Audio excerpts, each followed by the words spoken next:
Hey everybody, it's Sean. Just wanted to say Happy New Year to you, and I'm coming at you with my week 3 update. It's been a really good week so far. I've had a couple victories that I wanted to share with you. First of all, I lied on my last video. I said I was going to try to take it easy and just continue my 2 15-minute walks a day, and I pushed it, and I'm at doing 30 minutes a walk at a time now, a day, just one. But I'm running about 3 minutes of that 30 minutes, and I've already increased my walking speed up about a half a mile per hour. So things have been going really well on that storefront. So that's a victory for me. Obviously my clothes have been fitting me a lot looser. My wife has noticed it, and I've had a couple friends who have, come by and see me or whatever, and they're all like, yeah, I can really notice it. How much weight have you lost, and I don't know if they're just saying that or if they truly can, but nonetheless it feels good. But obviously I hope to lose a lot more. I had a really good buddy call me up and leave me a voicemail, and he tell me how much he enjoyed working with me this year, and he hopes to see less of me next year.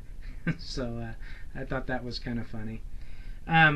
Hey, this was a victory. How many of you heavy people out there have looked at your shoelaces lately and realized that you can't tie your shoelaces in the center of your shoes?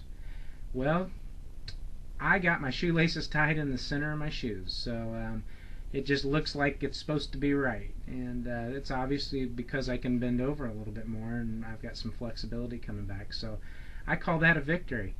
I also had I was really getting sick of the protein shakes. I think I mentioned that in my last video, and I really didn't. Nobody responded with any suggestions on how to get through them, but I emailed my dietitian and I said, hey, if I can eat my way to the protein requirements, staying within the guidelines of 4 to 6 ounces at a sitting, do I need to take the shakes? And she said, absolutely not. If I can get my protein in eating, then that's fine. And so I've managed to do that, staying within my 4 to 6 ounce limits, and working just 3 meals a day with a couple small snacks.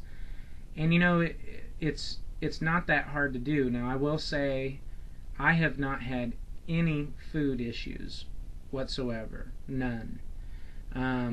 And I understand that that's not the same for everybody, so I just want to caution you on that. But I have avoided anything with fat in it or a significant amount of fat in it, and anything with high carbohydrates. And I've chosen to go after like high protein foods. And just to I'll give you a quick example of what I'm eating right now.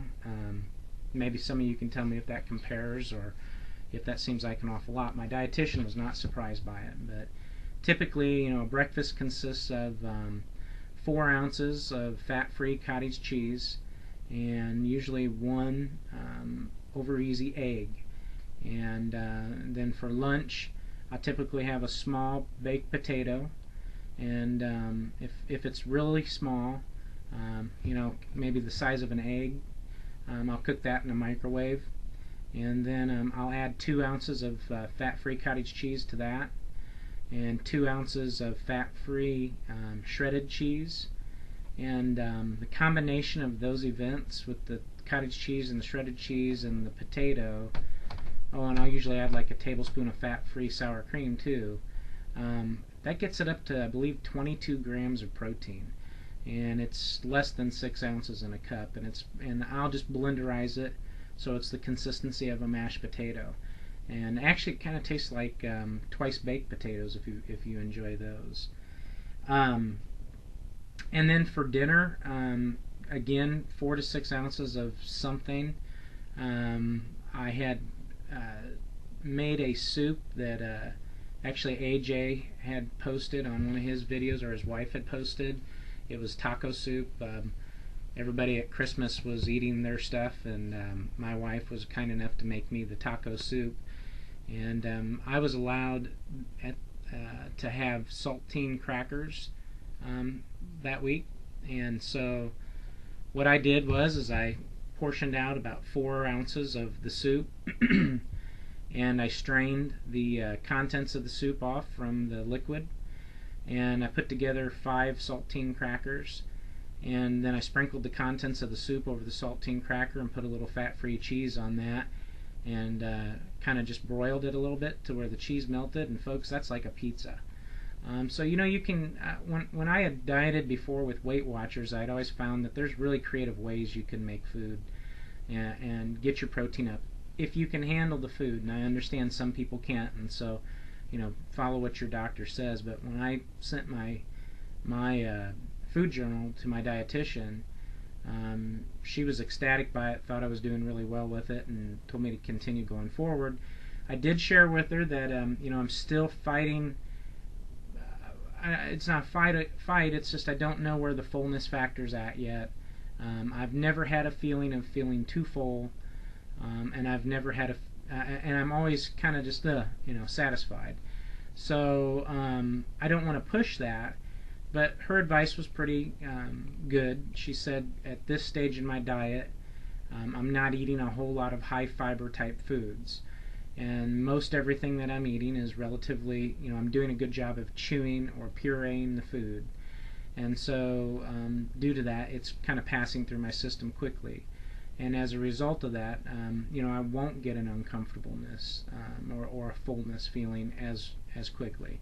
And she predicts as I go into week 5, so I've got one more week, and then as I go into week 5, that's when I start what they call a modified regular diet, so I can eat just about any foods that I want and be fine. If you haven't noticed, when I'm posting, I have the hiccups, and I think that's because I just get done on my treadmill, and I'm trying to hydrate again, and so I've got water going in, and only so much can go in, which is something I've found. I guess while I haven't found a fullness feeling, I have found what is too much in terms of water. I can do 3 drinks in a row of water, but the 4th drink is absolutely too much. And at that point, I'm feeling uncomfortable. I'm kind of, I'm stretching, and I just feel like I have a burp that has to come up. And maybe that's the fullness feeling that I'll be feeling as time comes on. I don't know, but I know the 4th drink is uncomfortable, and I don't want to do that. Which, that's been truly the biggest struggle for me. Is I was always a huge water drinker, and my typical routine would be to get out of bed and drink a moose cup full of water, which is like a 32-ounce cup of water. I drink 1, maybe 2 of those, and I am always dehydrated come morning. I'm getting my fluids in, but I can never have enough fluid in the morning, and so I'm finding just 3 sips at a time. Every 5 minutes, I just keep doing it until I can get to a point where I feel comfortable. I'm still dealing with the extreme exhaustion, I guess. That's another feeling that I'm having. And I hope to get that worked out. And it might just be, it's kind of like getting off your pain meds. You just got to do it. You just got to push through it. And maybe that's where I'm at with this. So to wrap it up here, as I go forward into week 4, my goals are going to be, first of all, I go back to work.